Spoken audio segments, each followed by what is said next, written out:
కానీ మీరు అన్న మాట ఇంతకు ముందుకు అంటే అక్కడెక్కడో దావోస్ పోయి 1,79,000 కోట్లు తెచ్చిండు, అక్కడ మన భాషలకు అర్థం కాదు, ఏం చెప్పినా అర్థం కాదు, అయినా వాళ్ళ దగ్గర వాళ్ళని నమ్మించి తెచ్చిండు అంటే గ్రేటు. మరి మన భాష తెలిసినోడు మన అన్ని తెలిసినోడు ఢిల్లీ వాడిస్తాడు అంటే అది ఫేక్ అన్నట్ట లేకపోతే ఇది ఫేక్ అన్నట్ట? అది ఫేక్.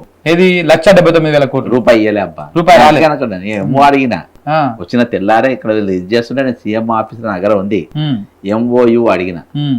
ఇంకోటి ఎలక్షన్లు 2023 నవంబర్ 30 తారీఖు ఎలక్షన్ ఎలక్షన్ అయిపోయినాయి. 3వ తారీఖు ఫలితాలు డిసెంబర్ 3. నేను 1వ తారీఖు ప్రెస్ మీట్ పెట్టిన, రేవంత్ రెడ్డి అంటే ముఖ్యమంత్రి చేయొద్దు, ఈ రోజు వస్తుంది అని. మొన్న డిసెంబర్ 6వ తారీఖు వచ్చింది కదా, అసొంటి రోజు వస్తుంది, ఇసొంటి చెయ్యొద్దు అని చెప్పి నేను బాధాప్తా ప్రెస్ మీట్ పెట్టిన. నిన్న పెట్టిన ప్రెస్ క్లబ్ ప్రెస్ మీట్ పెట్టి నేను చెయ్యొద్దు అని.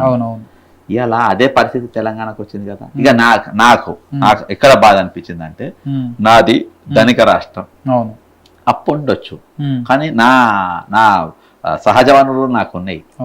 నా సింగరేణి గట్టిగా చూస్తే నీ అప్పు తీరిపోతుంది.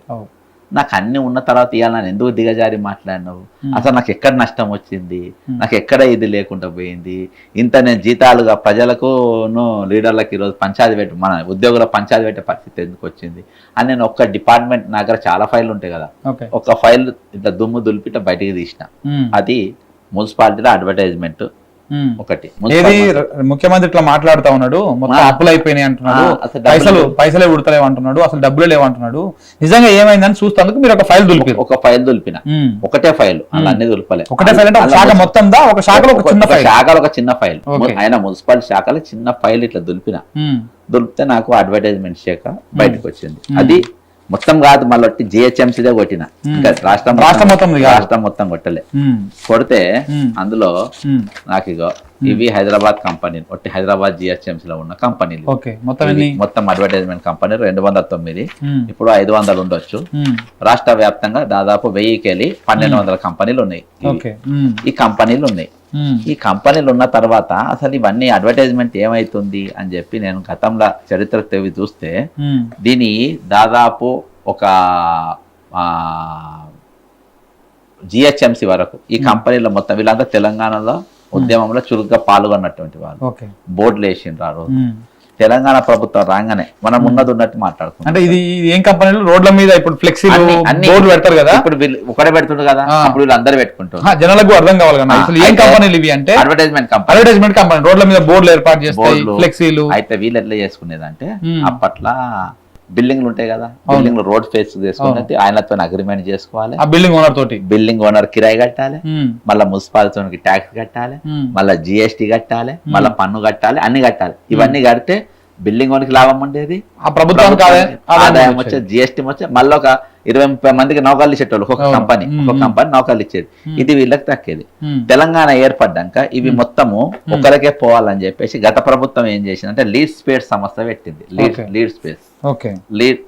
లీడ్ స్పేస్ సంస్థను తీసుకొచ్చి గత ప్రభుత్వం పెట్టింది. అప్పుడు ప్రకాష్ యాడ్స్, లీడ్ స్పేస్, ఇంకొకటి 2 మేజర్ మాత్రం లీడ్ స్పేస్. మొత్తం ఉన్నాయి అన్ని అడ్వర్టైజ్మెంట్లు ఒకరికే ఇవ్వండి అని చెప్పి జీవో నంబర్ 68 ఆ రోజులలో తీసింది. 68 జీవో ఏంటంటే 15 ఫీట్ల కంటే పెద్దగా ఎటువంటి బోర్డులు కూడా ఉండద్దు జీవో అని. ఈ 209 కంపెనీలను జిహెచ్ఎంసీ బార్డర్ దాకా ఉరికిచ్చింది వీళ్ళను.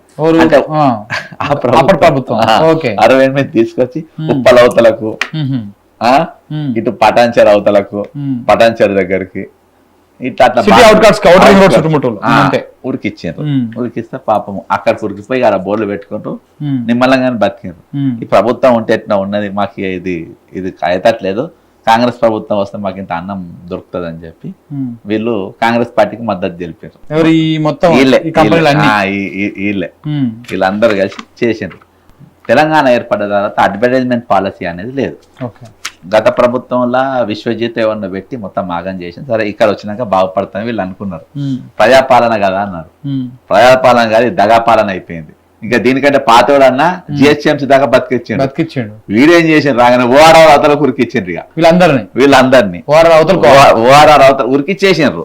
ఉరికిచ్చేసి వీళ్ళ దగ్గర రాష్ట్రం మొత్తంలో ఏడ కూడా రూపాయి పన్ను తీసుకోవద్దని చెప్పి బాజాప్తా ఈరోజు వాళ్లకు ఇది ఇచ్చేసిండ్రు. ఇచ్చి వీళ్ళకు హైడ్రాకు ఎక్కడెక్కడైతే ఉన్నాయో అవి మొత్తం కూలగొట్టమని చెప్పేసి ఈ జీవోలో కూడా వాళ్ళకి పెట్టిండ్రు. ఇది ఒక జీవో, హైదరాబాద్ ఉన్న జీవోల బోర్డులు. అట్లా కొన్ని రోజుల కింద చూడు హైదరాబాద్ అవుట్స్కర్ట్స్ ఉన్న బోర్డులు మొత్తం కూలగొట్టేసాను వీళ్ళు. ఇవన్నీ ఇల్లీగల్ అని. పన్ను వసూలు చేయాలి వీళ్ళ దగ్గర, కిరాయి తీసుకోవాలి.